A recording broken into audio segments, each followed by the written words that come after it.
justice de Châteauroux, en compagnie de Muriel Rojas Zaoudon, secrétaire MRZ. Donc on l'appelle maintenant MRZ. On peut, si on souhaite, par fainéantise, je signe MRZ. Moi j'ai signé JHP. Rencontre entre JHP et MRZ. Donc, vous venez ici à titre personnel, donc, effectivement. Mais enfin, on va quand même rappeler que vous êtes l'appareil de la Fédération des football.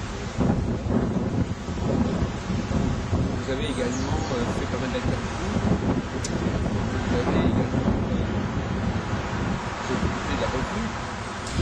Oui, donc en fait, depuis 2004, avec une petite période où j'ai pu passer le relais du réseau personnel, donc je suis rédactrice de la lettre des astrologues. Effectivement, dans ce cadre, j'ai eu à réaliser des interviews, idéalement de personnes qui s'intéressent à l'astrologie mais qui ne sont pas astrologues. Idéalement, cela dit, ça n'empêche pas la validité de l'astrologie ici, si on a des choses à nous dire bien sûr. Mais dans cette optique, on fait démontrer les passerelles potentielles entre astrologie et autres disciplines. Vous avez des relations qui vous permettent de couper les personnes en question? Je les cherche. Je fais comme vous, je pose des questions. Oui, sauf que moi, je travaille surtout sur les astrologues, enfin ça m'arrive de trouver des historiens. Mais c'est ce qu'on appelle aussi les coups de son, effectivement, il y a des gens qui ne s'y connaissent pas. Alors effectivement, vous devez avoir une idée assez claire en ce que peut dire de comment l'astrologie est perçue par le monde extérieur. Clair, oui et non, parce qu'il y a des endroits, je dirais, des secteurs qui nous sont encore fermés. Par exemple, parler sérieusement, c'est une expérience personnelle, hein. Je ne dis pas que d'autres n'y parviennent pas. En ce qui me concerne, je n'ai pas réussi, par exemple, à rencontrer des universitaires avec qui on puisse sérieusement parler de l'astrologie, c'est-à-dire au-delà des a priori qu'on peut avoir. Maintenant, pour ce qui est du grand public, c'est ce qui est aussi quand même quelque chose qui m'intéresse particulièrement. Je m'efforce d'être quelqu'un de pragmatique et puis d'ancrer dans la réalité quotidienne. Ça m'intéresse de savoir ce que monsieur tout le monde peut penser, comment ça peut être perçu. Parce que, en sachant comment est perçue l'astrologie, ça peut nous permettre, je crois, de nous positionner ici pour voir en quoi elle peut aider la société, en quoi elle peut apporter et voir comment orienter la communication. Justement, moi je crois que c'est un point essentiel. Quelle image, effectivement, les gens se font de l'astrologie au départ, dans leur imaginaire collectif et individuel, et qu'est-ce qu'ils attendent au départ de l'astrologue. Et apparemment, moi il me semble qu'à un moment donné, enfin il y a un certain malentendu entre les astrologues et le public. Justement, les astrologues cherchent tellement à changer leur image, il y a un décalage, par exemple, de caricaturer. Par exemple, quelqu'un dit voilà, je suis scorpion, est-ce que c'est que scorpion? Ou voilà, il va demander des renseignements sur l'avenir du monde, etc. Et quelque part, il y a beaucoup d'astrologues qui disent ah, mais moi je ne fais pas de ça, je ne fais pas d'astrologie mondiale, je ne m'intéresse pas aux psychologies comme ça, caricaturales, etc. Moi je fais autre chose, qui est le thème natal. Ah, d'accord. Alors, le thème natal, justement, ça va permettre d'étudier qui vous êtes spécifiquement, etc. Est-ce que c'était ce que les gens attendaient ou imaginaient de l'astrologie? J'ai l'impression qu'il y a une sorte de contre-pied écrit. Vous allez peut-être me démentir, mais l'idée du thème natal, elle a fait son chemin, forcément, avec l'astrologie par ordinateur, mais cohabite en tout cas à cette astrologie astroflash, si on veut. Cohabite quand même l'idée des horoscopes, l'idée des prévisions mondiales sur l'avenir de l'humanité. Tout ça, comment tout ça où est l'astrologie dans tout ça? Alors, je crois là aussi, c'est personnel, évidemment, il y a des réponses que je vais vous apporter. Donc, de mon point de vue, ça ne pose pas de problème parce que pour moi, c'est forcément pluriel. Et après, comment dire, il y a plusieurs types d'astrologie, c'est-à-dire qu'après, c'est comme en psychologie, par exemple, dans toute discipline, vous avez plusieurs courants. Et un psychologue qui va être plutôt psychanalyste même d'obédience freudienne ne va pas voir les choses comme un lien, etc. Pour moi, c'est un peu la même chose. Il y a des personnes qui sont vraiment astrologues ou astromanciens, pour ceux qui préfèrent employer ce terme, enfin qui vont travailler sur du prévisionnel, voire par conviction personnelle sur de la prédiction, ce qui est un choix. Et puis, il y a des personnes qui travaillent dans une autre optique, qui pensent, de par leur expérience ou par leur recherche peut-être, que l'astrologie peut aussi servir à autre chose. Et pour moi, c'est juste deux choses. On prend un même outil et puis on l'emploie de manière différente. Après, la difficulté, elle est effectivement dans la communication, puisque le grand public est avant tout habitué depuis très très longtemps à ce que l'astrologie soit uniquement prévisionnelle. Ça a changé, je pense, peut-être progressivement avec le XXe siècle, mais c'est quand même, pour les personnes du grand public à qui vous pouvez poser la question, l'astrologie, ça va être de suivre l'horoscope. Oui, alors, bon, on va distinguer la prévisionnelle. Est-ce que c'est une image d'une astro prévisionnelle au niveau individuel ou une astro prévisionnelle au niveau collectif? Là aussi, je crois qu'on a la même distinction, par exemple, pour un psychologue, quelqu'un qui va être dans la psychosociologie et puis quelqu'un qui va être voilà, analyste individuel en cabinet. Pour moi, c'est du même ordre. On a vraiment un outil, une discipline qui après peut se ramifier. Alors, peut-être que je me trompe. Donc, du point de vue public, est-ce que le prévisionnel, il est perçu comment? Je pense qu'il est plutôt perçu, oui, finalement, peut-être un peu des deux, parce que quand vous prenez par exemple le magazine, vous avez des horoscopes hebdomadaires. L'un des plus connus était, pour ne pas la citer, Madame Tessier, dans un certain journal. Bon, il y avait des prévisions qui étaient plus ou moins personnalisées, en tout cas qui étaient par signe. Et puis il y avait toujours un encart d'astrologie mondiale. Donc peut-être que finalement, oui, pour le grand public, la distinction n'est peut-être pas forcément claire. La prévision concerne les deux, peut-être. Oui, parce qu'en fin de compte, par-ci, c'est pas non plus la prévision individuelle. Non, absolument, c'est pour ça que c'est difficile de donc il y a ce qu'on peut appeler une prévision typologique. Voilà. Que, par type, qui ne correspond pas du tout à ce stade-là au travail de l'astrologue au thème natal. Oui, donc on a bien une image non seulement prévisionnelle mais typologique. C'est-à-dire qui fonctionne par typologie. C'est-à-dire que les gens savent très bien, quand quelqu'un dit je suis scorpion, il sait très bien qu'il n'est pas le seul à être scorpion. Donc ça, il le sait. Quelque part, malgré tout, ça fait partie de. Il est conscient qu'en disant ça, il appartient à une famille. Il est relié à un ensemble de gens. D'ailleurs, entre parenthèses, quand on regarde vous savez, la collection Seuil qui est parue il y a 50 ans, dirigée par André Barbeau, il y a les personnages célèbres, etc. C'est une faculté d'identification. On va s'identifier aux gens de son signe. Donc ce processus d'identification qui me paraît important, pour se connaître, il faut savoir à quel groupe on appartient. En tout cas, c'est une tradition c'est logique, que ce soit en femme, en juif, on appartient à une famille. Bon. Maintenant, l'approche purement individuelle, on ne met plus en évidence cette appartenance familiale. Alors là, c'est pareil, c'est un peu, alors, je suis pas sur lui, je pense que c'est une question que j'ai tendance aussi à voir sur le plan. C'est vrai que tout à fait le modèle, en tout cas, le modèle de judiciaire. Et en même temps, on a, là aussi, je ne sais pas, peut-être historiquement, culturellement, il y a une tendance quand même à pouvoir être dans une individualité, une unicité qui fait qu'on peut aussi être dans une démarche, en fait, être toujours savoir s'identifier, et en même temps revendiquer une liberté par rapport à ça. Oui. Mais cette liberté, elle ne fait sens que justement par rapport à quelque chose qui est défini. C'est-à-dire que oui, il faut se rebeller contre quelque chose. On ne peut pas être libéré. Voilà, c'est ça. On doit se rebeller contre quelque chose. On peut dire je suis bélier, mais je ne veux pas être complètement ça. Mais encore faut-il savoir ce qu'on est. Pour se démarquer, l'individuation est un démarquage, mais encore faut-il savoir par rapport à quoi. C'est comme quand on part en voyage. On part en voyage parce qu'on habite quelque part. On s'en éloigne. D'ailleurs, ça propre même des conventions planétaires. Il y a une convention, puis après, la convention des faits. Il faut revenir à la convention. Mais effectivement, vous dites que vous êtes donc thérapeute, pas forcément par l'astrologie. Alors j'utilise l'astrologie, je dirais quand le contexte le permet, c'est-à-dire que la difficulté aussi c'est que l'astrologie est quelque chose de tellement associé à ce qui est divinatoire essentiellement qu'il est très difficile de l'intégrer lorsqu'on travaille en tant que thérapeute, peut-être plus facilement, je ne sais pas, en Suisse, où Jung a plus ou moins officiellement parlé de l'astrologie, peut-être que dans ce contexte-là, c'est plus facile.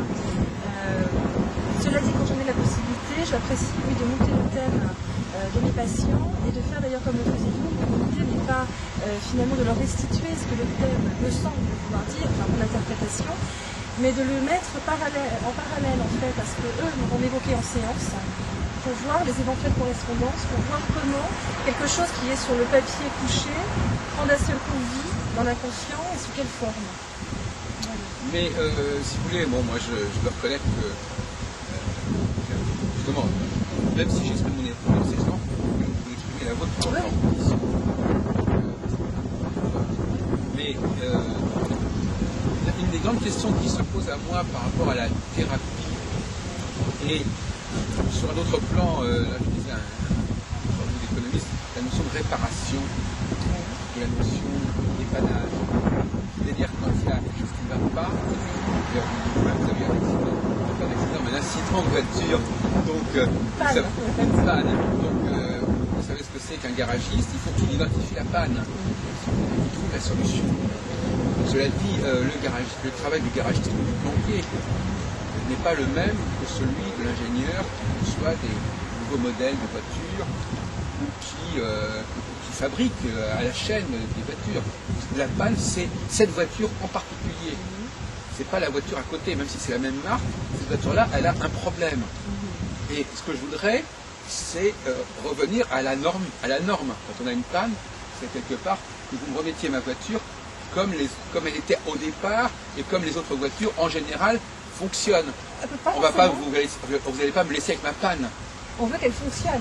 Maintenant, doit-elle fonctionner comme les autres? À partir du moment où elle fonctionne, est-ce si important qu'elle fonctionne exactement comme les autres? Vous imaginez un garagiste qui vous mettrait un système complètement différent, qui invente. Vous pourriez tomber sur un garagiste extrêmement créatif qui profitant de votre visite chez lui, vous invente, vous met un truc complètement. Ce qui fait que les autres garagistes ne comprendront plus rien. Éventuellement, si jamais vous avez un nouveau problème. Non, je vois ce que vous voulez. La standardisation fait partie quand même du monde. Et quand vous allez voir un médecin, par exemple, c'est toujours pour revenir quelque part à une normalité. Si vous avez un problème avec la main ou une douleur, c'est pour. Là, dans ces cas-là, c'est ça qui distingue quelque part l'astrologie de la médecine. C'est que le médecin, le chirurgien, ils sont censés vous rétablir dans l'ordre normal de la nature. Ils vont mettre fin à votre singularité de malade. Parce que quelque part, la singularité est toujours liée à une pathologie. À une pathologie, oui, c'est cela, exactement. Quelque part, elle l'est. Et donc, vouloir intégrer la pathologie, qu'elle soit individuelle ou sociale, ou historique, crise, quelle que soit, vouloir l'intégrer dans le champ de l'astrologie, ça conduit à un modèle complexe que si on réduisait l'astrologie à une modélisation beaucoup plus simple, c'est-à-dire avec un nombre de cas. Imaginons par exemple le cas extrême pour bien me faire comprendre. Imaginons par exemple que l'on dise, ça peut-être vous surprendre ce que je vais vous dire, parce que je ne suis pas habitué à certains types d'argumentation, mais comment? Non, c'est sûr que non, mais ça veut dire peut-être qu'il y a des approches qui peuvent vous surprendre. Imaginons par exemple que quand quelqu'un vient voir un astrologue et qu'il est de tel et tel signe, l'astrologue lui dit, écoutez, voilà, on va essayer de... votre problème, c'est que vous êtes démarqué de ce signe. Quelque part, il y a des fonctionnalités du signe, c'est des faits, des perturbations. Voilà. Donc je vais l'aider à y rentrer. Est-ce que c'est négation? Non, mais c'est ça la question. Oui, de mon point de vue, non. Oui, c'est ça, mais je m'en doute. Mais je veux dire que si on prend les modèles, si on parle de ce rapport entre la société et nous, il y a d'autres sommes d'accord qu'entre les médecins, les qui vous réparent à peu près comme il faudrait que vous soyez, les garagistes, toutes sortes de choses, généralement, il s'agit de remettre, ou Darty qui va, on va pas se citer, qui rétablit avec le service après-vente. Toujours, on est en train de se dire, remettez-moi les choses comme c'est normal, comme ça fonctionne normalement. Maintenant, l'astrologue, lui, apparemment, justement, c'est ce qu'il fait. L'astrologue d'aujourd'hui, c'est ce qu'il fait, il semblerait faire cette spécificité. L'image, plutôt la spécificité que les astrologues voudraient se donner. Parce que ça, c'est notre problème encore. Et qui n'est pas forcément celle que le public lui leur donne. Donc il y a une sorte d'idiosyncrasie qu'on veut poser comme ça, pour des raisons qui pourraient expliciter pourquoi l'astrologie se positionne de cette façon, consistant à dire qu'on n'est pas là forcément pour vous remettre dans une sorte de normalité qui serait celle de votre planète, ou de votre signe, ou de je ne sais pas quoi. Au contraire, au fond, on est peut-être là pour vous aider à vous accepter dans votre différence, dans votre singularité. Je crois que là aussi, c'est pour moi quelque chose d'intéressant. C'est un choix. Pour moi, c'est un choix personnel là aussi, qui va être le choix de l'astrologue. C'est-à-dire que, pour revenir à ce que j'ai dit tout à l'heure, vous avez un outil avec des techniques diversifiées et après, vous avez votre propre façon de l'interpréter, de le concevoir, de l'interpréter, d'en jouer. Alors, je crois qu'il y a toujours aujourd'hui des personnes qui sont dans cette optique que j'appellerais de formatage, pas forcément de manière péjorative d'ailleurs, hein, mais voilà, de modélisation, si vous préférez, de dire effectivement, le thème propose un modèle dans lequel nous estimons, nous, astrologues, que la personne doit rentrer pour être bien. Si elle sort de ce modèle, forcément, elle n'est pas bien. C'est pour ça que et puis, il y a beaucoup d'astrologues dont je fais partie. Quoique je me considère quand même plus comme thérapeute que comme astrologue, donc comme thérapeute utilisant l'astrologie. Et c'est peut-être d'ailleurs pour ça que j'ai cette façon particulière de concevoir l'astrologie. Pour moi, l'astrologie va vraiment me servir de carte, de repère, mais comme toute théorie, soumise à la réalité, elle va forcément me surprendre. Et elle va forcément me conduire dans des sentiers qui sont parfois des sentiers vraiment auxquels je n'aurais pas pensé. Mais si vous voulez... Et je ne suis pas sûre, pardon, pour terminer, je ne suis pas sûre que formater la personne soit la solution. En tant que thérapeute, ma conception économique du problème va être de dire mon patient doit repartir bien. Son bien est peut-être de rentrer dans ce moule, son bien est peut-être de s'en désidentifier. Et là, c'est lui qui va me le dire. Je n'ai pas à décider pour lui. Et puis aussi, entre parenthèses, vous pouvez voir aussi ce qui va donner sur un court terme. Parce que repartir bien, peut-être que, vous savez, en fait, c'est comme ça, mais on peut se sentir bien sur le moment, et puis quelques jours après, on se sent pas bien. Donc il y a les effets à apprécier, les apprécier avec un certain recul aussi dans le temps. Oui, mais alors justement, là, on arrive à un problème, à mon sens, peut-être qu'on n'a pas vu erroné, j'en sais rien, mais qui est qu'effectivement, là, du coup, on est vraiment confronté au libre arbitre, ce fameux libre arbitre sur lequel discutent beaucoup les astrologues.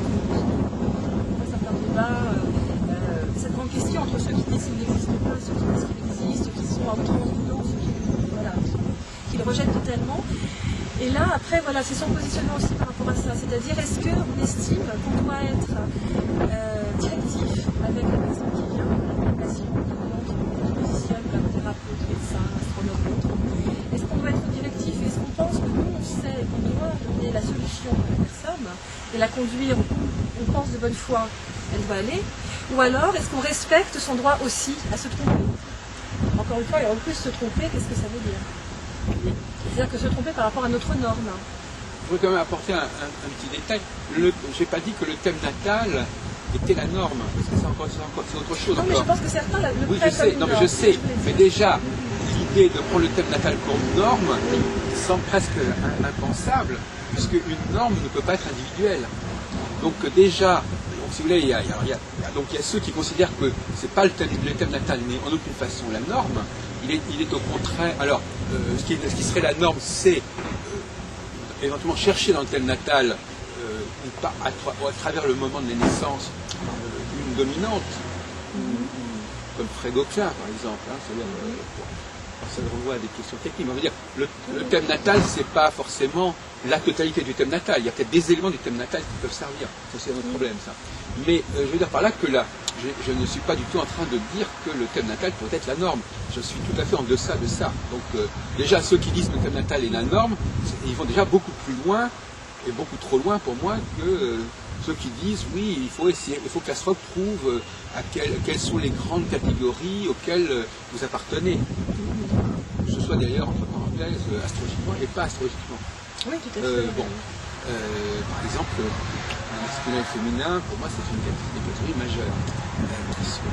Alors, si vous voulez, moi, je vais vous lancer comme ça une hypothèse concernant les raisons pour lesquelles les gens viennent à l'astrologie et pourquoi ils viennent précisément plus. Ils sont tentés par le thème natal, par certains côtés, plutôt que par une appartenance à un groupe donné, astrologique ou pas. La première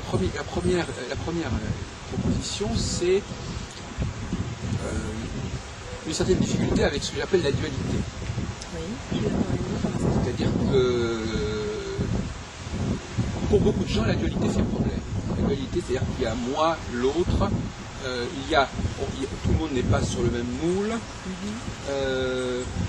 mais cette dualité est plus difficile à admettre que la multiplicité. Moi, j'oppose dualité et multiplicité. Le rapport moi et tout. Il y a A et B, c'est pas la même chose que A, B, C, D, E, F, G à l'infini. Bien sûr. Juste une question, quand vous dites dualité, c'est dualité ou altérité? Vraiment dualité, vous entendez, ou altérité? Non, mais justement, parce que altérité, ça implique une différence qui peut être démultipliée. D'accord. Donc c'est vraiment dualité. Voilà, au contraire, ils n'ont pas de problème avec l'altérité. C'est quand elle est duel, en fait. Oui, c'est ça. C'est quand parce que l'altérité, au contraire, par rapport à on passerait au contraire de la dualité à l'altérité. Et l'astrologie fait passer de la dualité à l'altérité, parce que dès qu'on rentre dans l'astrologie, on tombe déjà les deux signes zodiacaux, on n'est déjà pas dans la dualité. Même si on peut chercher des fondements au zodiaque, etc. Mais enfin, en principe, déjà, subconsciemment, la personne qui est confrontée aux 12 signes, quelque part, elle se dit « Ah, je ne veux plus être dans la dualité. Je vais être dans autre chose. Donc si la dualité fait problème pour moi, si la dualité est douloureuse pour moi, voilà un espace où je ne serai pas confronté à cette question-là. Et ça me repose, ça me soulage de savoir qu'on ne va pas me dire « Attends, voilà, il y a toi tu appartiens au groupe X, et puis il y a ceux qui appartiennent au groupe Y, etc. » Bon. Moi j'ai dit que le refus de la dualité, et notamment le refus de la dualité sexuée, est une des raisons pour lesquelles on est attiré par une certaine astrologie. Et même par toutes les formes d'astrologie. Puisque en fin de compte, déjà les 12 signes, c'est déjà pas la dualité, et le thème natal, c'est encore moins la dualité. Donc c'est une espèce de fuite en avant, c'est comme si on fuyait la dualité avec des intensités de plus en plus aiguës.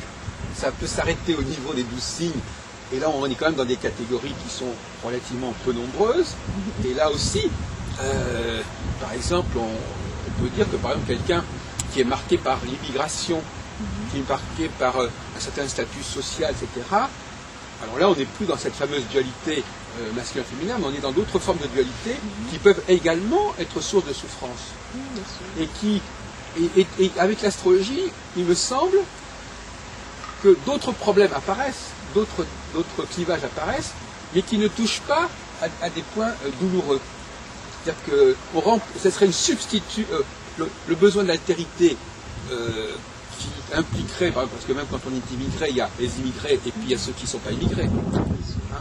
La société d'accueil.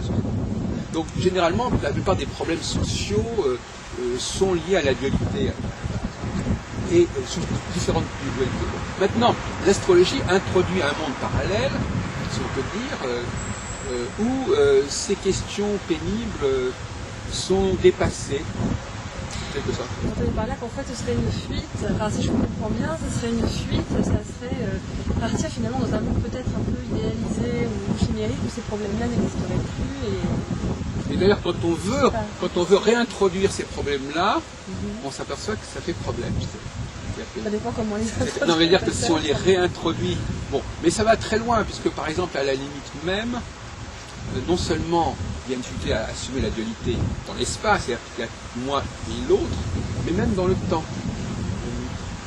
C'est-à-dire dans le temps, c'est-à-dire qu'il y a dans la dualité, il y a aussi ces états que les gens ne sont pas actifs. Il peut y avoir un basculement. Il peut y avoir au moins, alors ce serait la dualité par exemple entre le jour et la nuit. La dualité entre l'hiver et l'été. Ça aussi, c'est pas forcément bien vécu. Et avec l'astrologie, alors il y a une astrologie dans chaque cas, quand j'ai pas dit que l'astrologie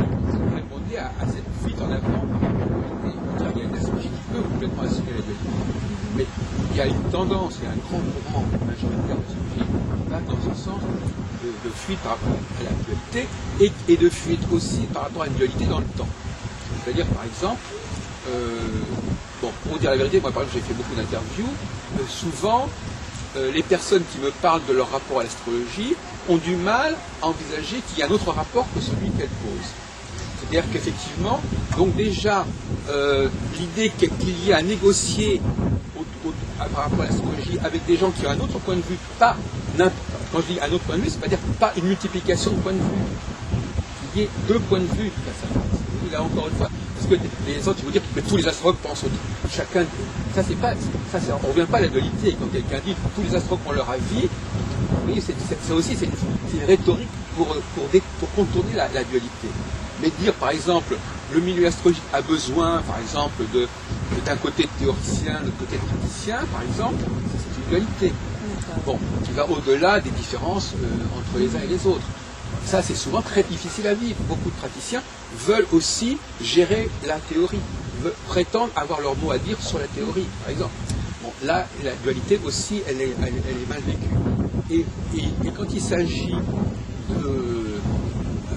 de parler de cyclicité, au lieu d'avoir une cyclicité simple, où il y aurait un temps A et un temps B, puis un retour à un temps A, on est dans une multiplicité de cycles, de transits, qui fait que cette fameuse affaire de temps A et temps B est complètement noyée. Vous voulez dire par là que c'est une manière en fait, de ne pas se confronter au problème, de l'éviter, de le contourner en créant une multiplicité alors qu'en réalité il y a une dualité. On crée une multiplicité dans l'espace, dans la multiplication des individus et des tas, mais on crée également une multiplicité dans le temps en multipliant les transits, les directions, qui fait que finalement on n'est pas abonné à un certain cycle, mais que tantôt c'est l'un, tantôt c'est l'autre, etc.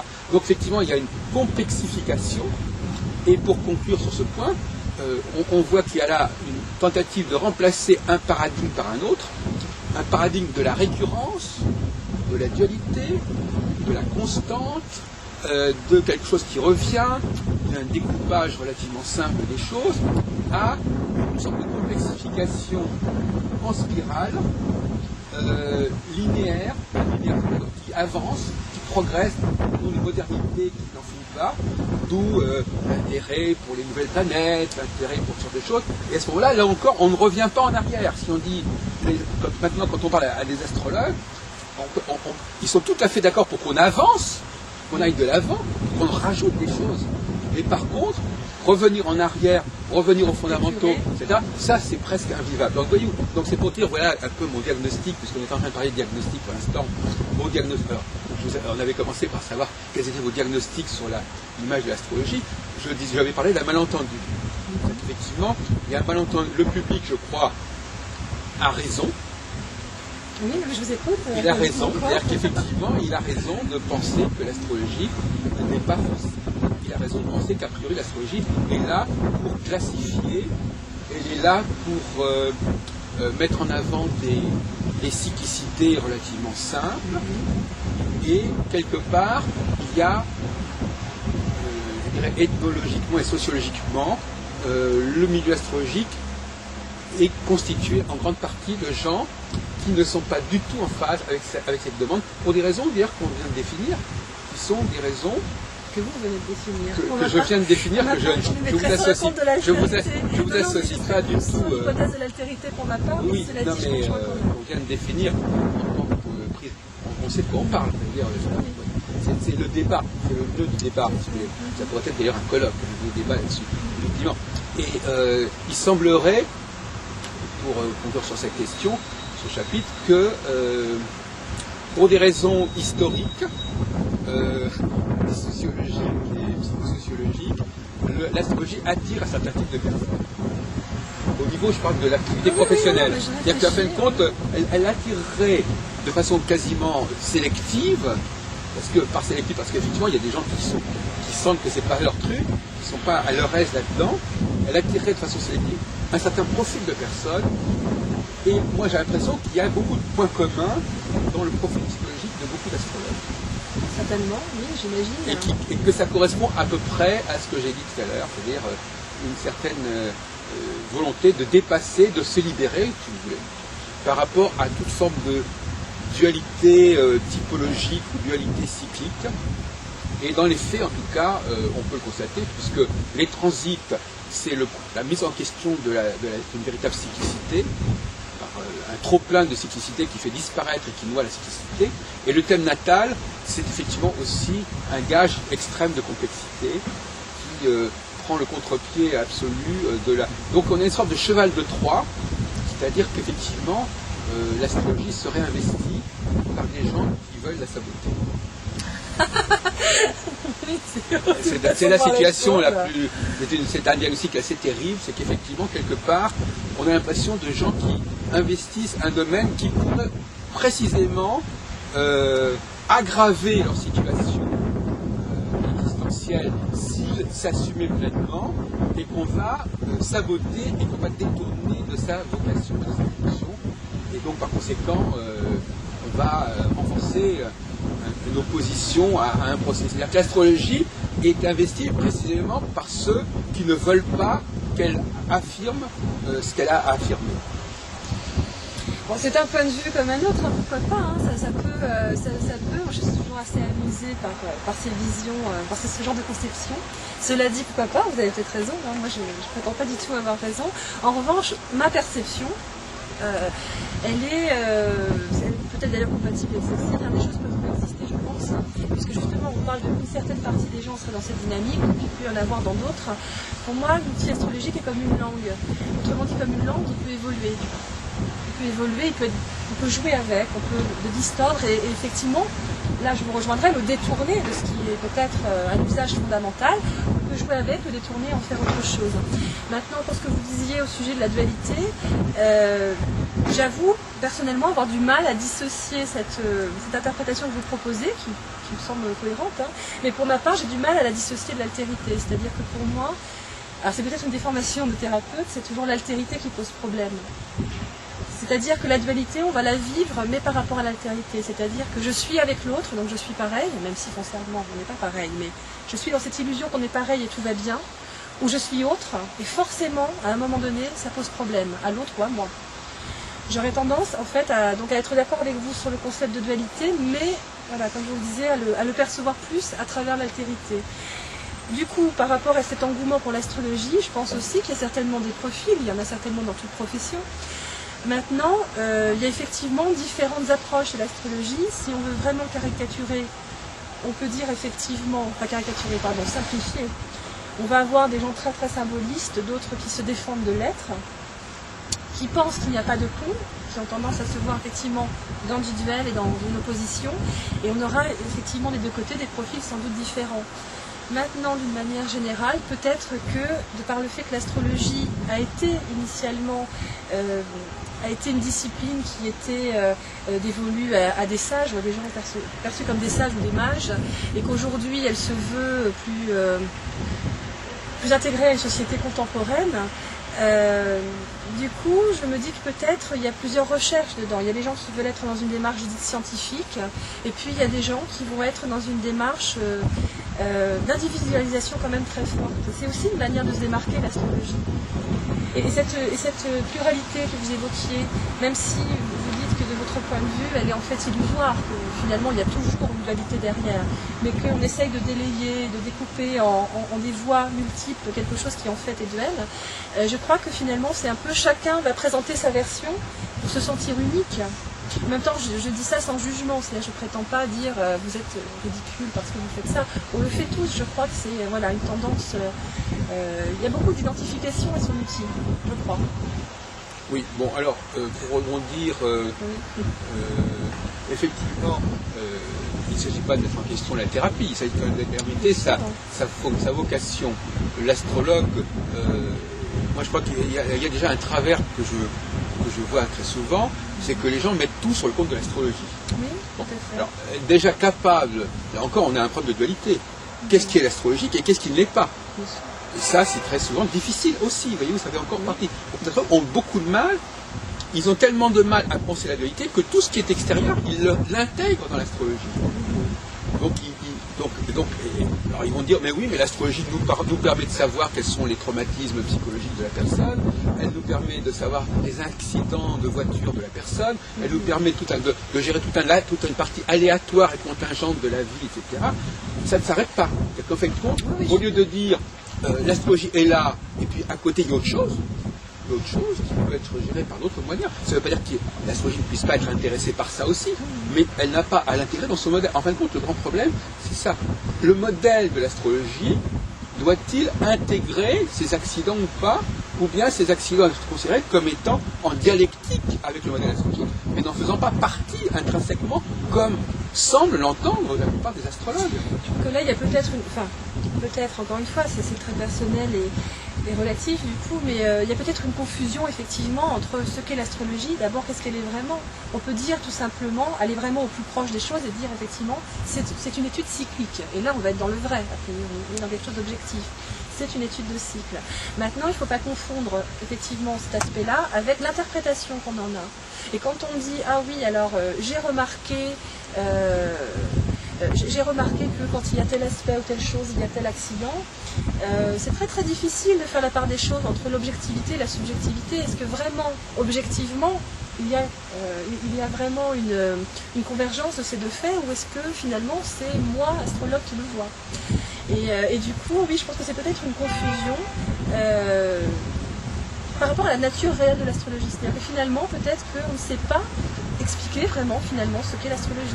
C'est-à-dire quelle est sa limite, et là encore je le vois en tant que thérapeute, quelle est la limite entre le travail du psychologue, du thérapeute et le travail de l'astrologue? Oui, il peut y avoir des métastases, des hypostases, qui se sont greffées sur l'astrologie et qui visent justement à expanser son champ de travail et dont il faudrait éventuellement se débarrasser. Et c'est là que la question se pose, parce que quand on dit astrologie, on renvoie à une tradition. Et alors vous allez me dire, mais dans la tradition ésotérique, il y a ça, ça, ça et ça, on ne peut pas y toucher. Il faut faire des choix, je crois qu'il faut faire... Est-ce qu'on est capable de dire, oui, bah ça maintenant, on arrête cette technique-là, elle existe, elle a existé, effectivement, dans l'astrologie, mais pour des raisons qui nous intéressent plus.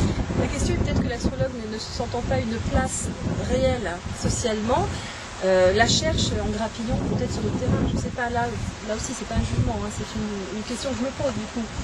Est-ce que finalement c'est pas pour cette raison-là aussi? C'est pour ça qu'en revenant à cette question de la hiérarchie en quelque sorte, de l'organisation même du milieu astrologique, est-ce qu'à votre avis, est-ce qu'il n'y aurait pas une nécessité hiérarchisation du milieu astrologique qui ferait que certaines questions seraient tranchées par un certain collège ou par un certain cénacle de gens plutôt capables de penser ces questions-là, et que ça ne soit pas laissé à la fantaisie, au caprice de chaque astrologue. Parce que tout le monde n'a pas conscience de toutes ces questions. Le praticien de l'astrologie, finalement, il est astrologue, et l'astrologue, c'est pas que l'astrologie, effectivement, c'est pas que l'astrologie. À ce stade-là, est-ce que c'est voilà une question provocatrice, est-ce que c'est du point de vue du praticien que pourrait venir une quelconque réforme de l'astrologie? Probablement pas. Le praticien, il fait avec ce qu'il a, il fait avec son outil, et puis il n'a aucun moyen. Bon, c'est la fameuse affaire de Pluton, par exemple. Les praticiens qui vont dire de toute façon, comment on sert, une question qu'on l'enlève.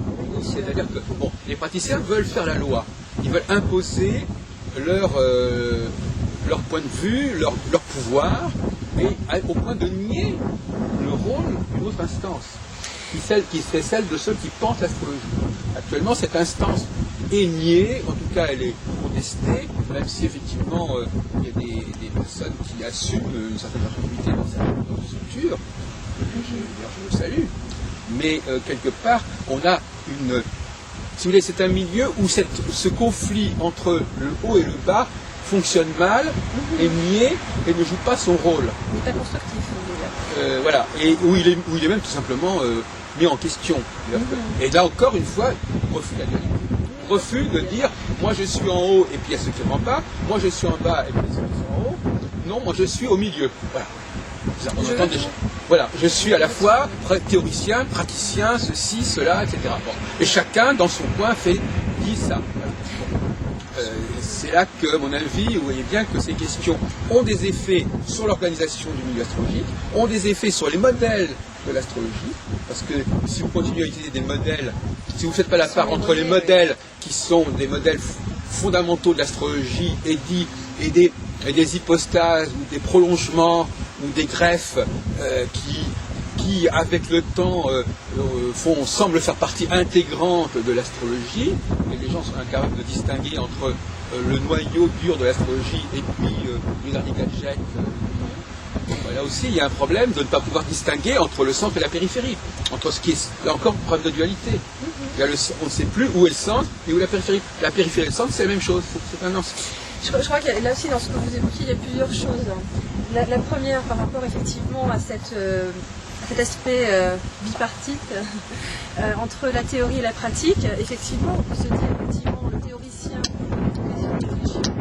sur la théorie, le praticien peut influer au niveau de la pratique. Autrement dit, le théoricien va proposer des règles avec lesquelles peut-être le praticien peut être amené à jouer ou à adapter sur le terrain. Après, effectivement, ça peut plus ou moins être accepté, en effet. Maintenant, la question d'avoir, initialement, dans votre question, vous suggériez la création d'une assemblée de personnes qui pourraient justement statuer sur les fondements théoriques, etc., et déterminer ces règles.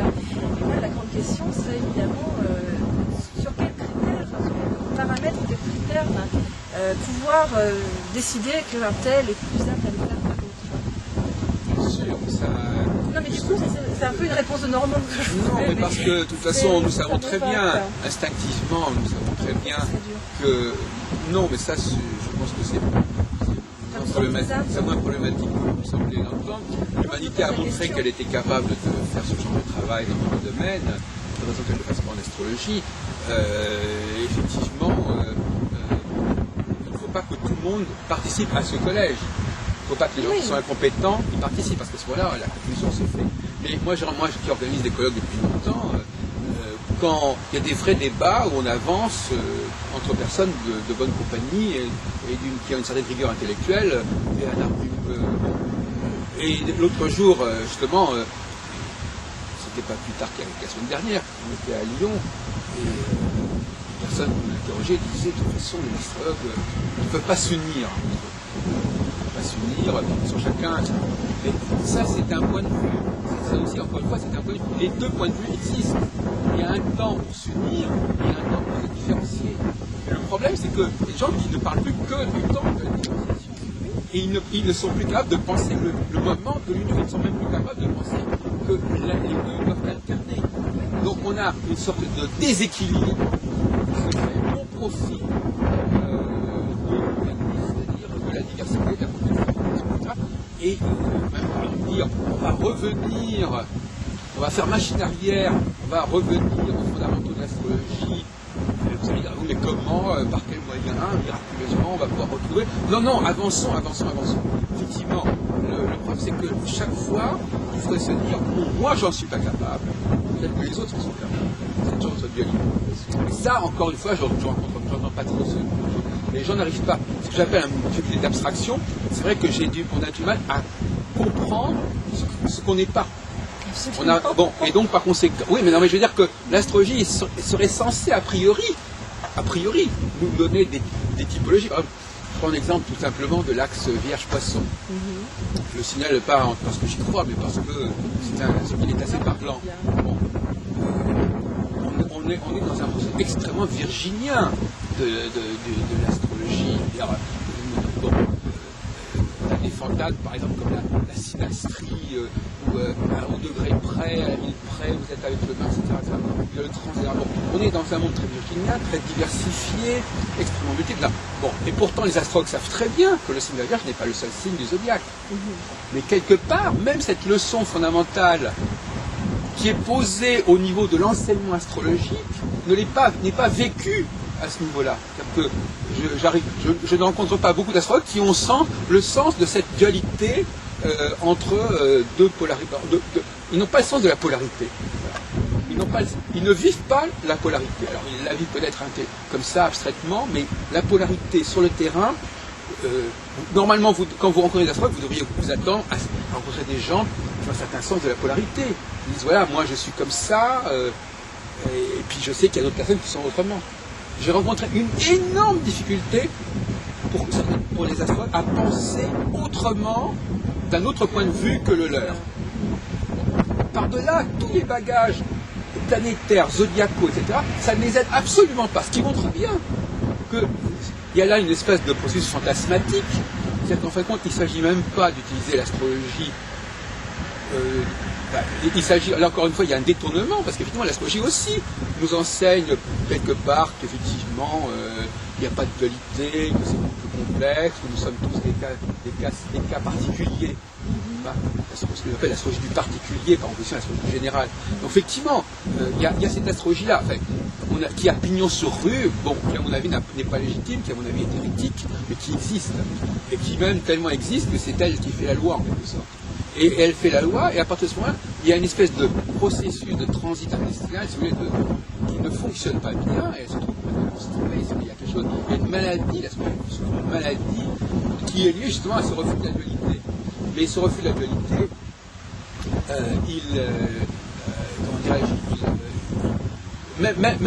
même quand l'astrologie se part de polarité, c'est encore trop. C'est-à-dire que c'est une tentative de certaines personnes de créer des dualités. Pourtant, il y a la fameuse théorie des nœuds lunaires qui met en avant la dualité. Bon. Mais malgré tout, ça coince également au niveau de la dualité. Donc, on a l'impression, encore une fois, d'une population de gens qui sont fâchés avec la dualité, qui n'arrivent pas à vivre et à penser la dualité, et qui se retrouvent dans une sorte de microcosme où effectivement cette question-là est complètement castrée, complètement squeezée, elle est alors avec un autre problème sur la population. C'est-à-dire que on veut bien admettre une pensée astrologique, mais une pensée ancienne. C'est-à-dire que, oui, voilà, peut-être en revenant à une c'est-à-dire que c'est, là aussi, vous savez, c'est des gens qui disent, oui, l'individu est relié au cosmos, mais elle ne cherche pas à le relier à la société. Donc le cosmos faisant une sorte d'alibi de connexion cosmique, c'est-à-dire que le côté poisson serait le cosmos, mais ce ne serait pas la société, ce ne serait pas le monde autour. Ce serait une façon, encore une fois, de passer par-dessus la... C'est pour ça ce lien de fascination entre les astrologues et l'astronomie, et en passant par-dessus la tête de l'histoire de la sociologie, etc., c'est-à-dire du vécu collectif. Il y a un véritable diagnostic à porter là-dessus. Maintenant, effectivement, moi j'ai l'habitude de dire que le théorique, c'est la prévoyance, pas la prévision. C'est-à-dire que quand on construit une machine, on doit s'assurer qu'elle est bien construite. Avant même de dire bon je vais voir ce que ça va donner. Je veux dire que c'est l'être humain a construit dans sa démarche intellectuelle, il ne se précipite pas comme ça sur la pratique. Il va filtrer cette pratique par un certain nombre de critères théoriques. Et si ces critères théoriques ne sont pas satisfaits, il va même renoncer à la pratique. C'est-à-dire que la pratique n'est que dans un deuxième temps quand déjà la phase de tri, de filtrage théorique a été effectuée. L'idée qu'on prend n'importe quelle théorie et qu'on la met en pratique, c'est complètement aberrant. C'est pas du tout comme ça que ça se passe. Bon, aujourd'hui, c'est un peu ce qui se passe. Moi, j'ai entendu beaucoup de gens qui disent oui, bah, c'est vrai, théoriquement, je ne comprends pas très bien, etc., mais ça marche. Donc, quelque part, là encore une fois, ce stade du théorique est considéré comme secondaire, comme un luxe dont on peut se passer, et on passe tout de suite au stade de la pratique. Bon, alors effectivement, comme vous dites vous-même, ah oui, mais comment on peut distinguer, comment peut-on savoir, comment différencier, comment faire le tri? Est-ce que je peux répondre? Oui. Je crois qu'au départ, c'est vous qui m'interviewez. Oui. Ne me faites pas dire ce que je n'ai pas dit. Ce que j'entendais par là, c'était par rapport à la réaction supposée. Personnellement, pose pas de problème qu'il est théoricien. Donc c'était vraiment par rapport à la réception, c'est-à-dire arriver demain et de dire, écoutez, laissez ceux qui savent penser pour vous, et vous contentez-vous d'appliquer. Personnellement, je crois qu'il y aurait un tollé. Maintenant, ça ne veut pas dire que moi, je pense que c'est pas bien. Personnellement, ça ne pose pas de problème. Voilà, la réponse était ça. Donc ne me faites pas dire maintenant, oui, alors... Non, mais je me disais que vous inquiétiez, je pensais que vous inquiétiez à ce point de vue. Pas. Donc vous pensez qu'on peut le faire? Moi, je pense, théoriquement, pourquoi pas? Je veux dire, on a tous des spécificités, on a tous des talents plus ou moins. Pourquoi certains ne seraient pas, effectivement, n'ont pas certaines capacités de réflexion au service des autres, etc. Moi, ça ne me pose pas de problème. Maintenant, est-ce que la communauté astrologique, aujourd'hui, peut recevoir cette proposition et accepter qu'elle soit réalisée? Je suis dubitative, si vous préférez. Oui, c'est ça. Voilà. Je suis dubitative par rapport à la réalisation. Maintenant, moi, je ne mets pas en cause cette suggestion. Je la trouve intéressante, mais je ne suis pas sûre qu'elle soit reçue. Oui, mais justement, pourquoi être dubitatif? C'est ça la question. Parce qu'on a l'impression, effectivement, et là aussi je vous rejoindrai là-dessus, que quand il y a des échanges entre astrologues, même si je ne suis pas forcément la personne la mieux indiquée, parce que je ne suis pas celle qui va le plus dans les débats, mais bon, en tant qu'observatrice, j'ai effectivement l'impression qu'on est plutôt dans une période de différenciation, comme vous disiez. Si on a plus envie de se démarquer que d'être dans une union qui donnerait l'impression de se formater ou d'être homogène. Alors cette période-là, vous avez une théorie, vous avez une cyclicité quelconque de ces périodes? Non, absolument pas. Non, parce que vous aviez dit tout à l'heure. Non, mais ces périodes-là ne sont pas. Je veux dire que ces périodes alternantes n'alternent pas tous les 10 000 ans. Je veux dire que c'est quelque chose. Non, mais j'ai pas dit ça non plus. Non, mais je veux dire que. Je veux dire que c'est pas. Non, je veux dire que ces périodes. Quand on veut une période, on a l'impression que vous dites que oui, ça fait des. Les périodes sont courtes. Je suis en train de vous dire maintenant. Maintenant, c'est aujourd'hui. Ah oui, aujourd'hui. Maintenant, synonyme aujourd'hui. Ah, ben justement. Vous venez de le dire il y a 10 minutes. Non, mais aujourd'hui, justement, il y a une période qui est favorable à ce travail d'unité. Aujourd'hui. Je suis bien placé pour le savoir. Non, mais vous disiez il y a 10 minutes que les gens semblaient ne pas avoir envie de rentrer dedans. Je ne fais que rebondir là-dessus en me disant, effectivement, j'ai cette même impression. Non, je ne me suis pas fait comprendre. J'ai dit qu'il y avait, si on prend la population astrologique dans son ensemble, bien entendu, mais je n'ai pas dit qu'il n'y avait pas un courant assez significatif. Je vous parle des gens, pas des cyclicités, là, je vous parle des personnes. Oui, mais... Dans leur conduite, leurs actes, ce qu'elles expriment, maintenant, elles ne s'expriment pas toutes. Ceux qui s'expriment le plus, même s'ils sont très minoritaires, ce qui est possible, ne donnent pas l'impression d'être ouverts à une union. Maintenant, effectivement, peut-être que la façon de leur présenter les choses ne leur permet pas de l'entendre. Si, moi je ne suis pas du tout aussi pessimiste que vous à ce niveau-là. C'est pas du pessimisme, c'est une question. Non, mais je vous réponds que non.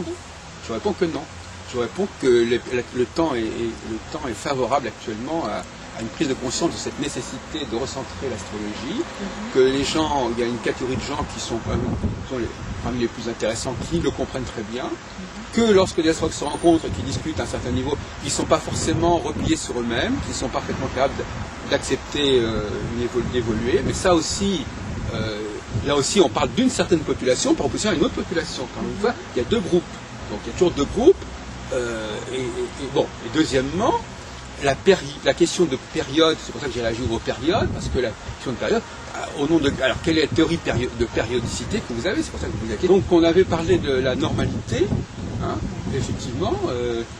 Alors est-ce que vous pensez véritablement que, parce que vous êtes thérapeute, est-ce que vous pensez véritablement que l'astrologie, en quoi elle peut constituer un outil pour une approche thérapeutique? Alors quel est l'apport de l'astrologie elle-même? Quel est l'apport du travail de l'astrothérapeute? Est-ce que vous faites la part? Alors, où est-ce que s'arrête l'astrologie, encore une fois? Non, et là, personnellement, c'est justement une question que je me pose beaucoup. D'abord, je me demande, à partir du moment où on veut aller sur un champ de relations d'aide, il me semble difficile de n'être que astrologue. C'est très personnel, je ne sais pas, est-ce que quelqu'un qui est astrologue... Je suis d'accord. D'où, d'ailleurs, cette précision de dire je ne me considère pas comme astrologue, mais comme thérapeute utilisant l'astrologie, car j'ai conscience que je travaille avant tout comme thérapeute et que j'utilise l'astrologie comme un outil annexe qui me semble intéressant à certains stades du travail. Mais effectivement, maintenant, quand quelqu'un est astrologue, se considère astrologue, et travaille dans le champ de la relation d'aide, ça me semble effectivement difficile. Et là, j'avoue, il me semble, pour ma part, l'astrologie me semble limitée, puisque là, je pense qu'on est d'accord, elle parle donc encore une fois de cycle. Pour ma part, étant sensible au travail de Jean-Pierre Nicolas, je pense qu'elle peut nous parler d'une manière que j'ignore totalement. Je me dis qu'il y a peut-être, par le biais de la conscience, encore faut-il s'accorder sur ce qu'est la conscience, il y aurait une communication, cette fameuse phrase de Jean-Pierre Nicolas, communication, signal, symbole. Autrement dit, ce que l'homme perçoit d'une manière ou d'une autre, des énergies cosmiques, pour leur donner un nom, il les traduit en langage, il le traduit en image, il le traduit en symbole. Et de là, ça va plus ou moins influencer sur sa vie, avec d'autres facteurs, évidemment, l'éducation, les interactions, etc. Et ça, donc l'astrologie, de mon point de vue, peut peut-être nous indiquer, théoriquement, quelles sont les grandes lignes de ces interactions.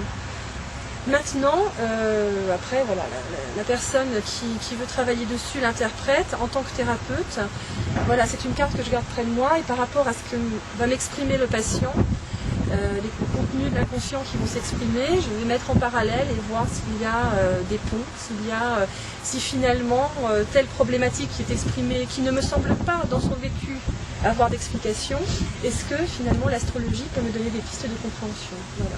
Je vais laisser. Alors ma question spécifique, c'est parce qu'à vous entendre, je suis désolé, je suis obligé quand même de traduire ce que vous dites. Bien sûr, oui, je suis pas certaine d'avoir été traduite. Alors donc, à vous entendre, pour pouvoir discuter, il faut bien que je sache ce que l'autre a dit. Bien sûr. J'ai l'impression de savoir. Donc effectivement, à vous entendre, le thème astral nous met déjà sur la voie d'un certain nombre de problèmes que va rencontrer la personne dans sa vie. Quelque part, c'est ça que vous voulez dire? Non, sa façon de percevoir sa subjectivité, peut-être, sa façon donc de le thème percevoir astral nous dit... Un fonctionnement cognitif, peut-être. Oui, c'est ça. Donc c'est ça. Ça, vous le mettez... Parce que moi, personnellement, par exemple, j'aurais mis la barre ailleurs. Je suis tout à fait d'accord avec vous, mais j'aurais mis la barre beaucoup plus tôt. C'est-à-dire que je dis, l'astrologie donne des éléments plus généraux, et c'est à un thérapeute de compléter. Vous, apparemment, mais comme vous n'avez pas précisé, mais je suppose, vous, apparemment, vous considérez que ce que l'astrologie traditionnelle, classique, enfin même celle de Nicolas, même à la limite, c'est-à-dire l'ensemble le thème natal, tout simplement, le thème natal, avec tout ce que ça implique au niveau de sa complexité, les aspects, les maisons, les signes, etc. Tout ça, ça brosse une potentialité de tout ce qui pourrait différencier, démarquer, perturber, engager la personne dans une direction, etc., de façon beaucoup plus spécifique. On est déjà dans la contingence, on est d'accord. Le thème natal nous parle de la contingence. Je sais pas, c'est parce que c'est très expérimental. Parce que la contingence, vous pourriez dire que c'est au thérapeute d'apporter la contingence. Donc vous dites que déjà l'astrologie apporte déjà des éléments de contingence. Je réfléchis à la réponse à vous apporter parce que... Je pense que vous auriez beaucoup de difficultés à dire qu'il n'y a pas de contingence. Voilà, tel que je vous connais, je ne vois pas comment... Moi, je serais d'accord. Non, mais je veux dire, écoutez, vous savez, vous croyez que vous êtes unique en votre genre. Non, absolument bon, pas. Alors, donc, tel que j'imagine que malgré tout, vous n'êtes pas disposé à vous délester de cet outil dont vous parlez, mais que vous définissez non pas comme un outil qui donnerait des normalités, des normes, des classements très, très vagues, finalement. Vous attendez de l'astrologie qu'elle soit quand même beaucoup plus spécifique dans son approche de l'individu. C'est ce que j'appelle la contingence. Spécificité, contingence, de même qu'entre parenthèses, il faudrait distinguer entre la prévision globale et la prévision contingente. Ce qui fait problème dans le débat déontologique actuel, c'est la prévision contingente. C'est pas de prévoir des choses qui arriveraient à des millions de personnes. Bon, donc la contingence est le problème numéro un, le débat sur la contingence est probablement le problème numéro un actuellement, épistémologiquement et déontologiquement de l'astrologie. Et la question est de savoir jusqu'où on s'arrête. Alors, bien entendu, il y a toujours une part de contingence, mais le fait d'appartenir à une catégorie, c'est déjà la contingence. On est à une catégorie et pas une autre. Mais différencier la catégorie elle-même en un nombre illimité de cas, ça c'est de l'hypercontingence. Non, c'est de voir comment, mais encore une fois, c'est parce que c'est un point de vue qui est un point de vue de thérapeute, pas un point de vue d'astrologue. Mais justement, Non, mais soyez thérapeute jusqu'au bout. Mais laissez-moi répondre, Oui. je vais le faire. Si vous me Non, laissez mais- parler, je non, vais mais- vous répondre. oui, Du coup, le point de vue thérapeute, il est effectivement forcément d'aller vers quelque chose d'hyper individualisé, dans la mesure où on cherche à comprendre comment la personne reçoit quelque chose qui va être objectif, qui va être ou général, hein, comment elle va l'individualiser par rapport à son histoire, par rapport à là où elle en est, elle va en faire une interprétation personnelle. Voilà, c'est ce que j'essaie en Je fait suis de d'accord avec vous. retrouver. La question n'est pas là. La question, c'est la part de l'astrologie dans le travail du thérapeute. C'est pas aussi parfait.